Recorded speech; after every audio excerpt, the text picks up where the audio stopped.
Today I'm birding on the same beach as a few weeks ago, but I wasn't sure if this is the same gull.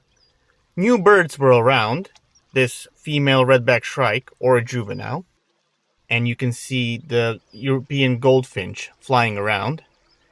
They were singing, as you can hear, on top of the olive tree and just moving from one perch to another. I almost dropped my phone because I saw this little owl perched. It was quite windy, so it was just looking around and not moving whatsoever. And just a couple hundred meters away, there was also another bird, this hooded crow, that was also in the wind. After seeing a few more birds, this is the view that I had going home.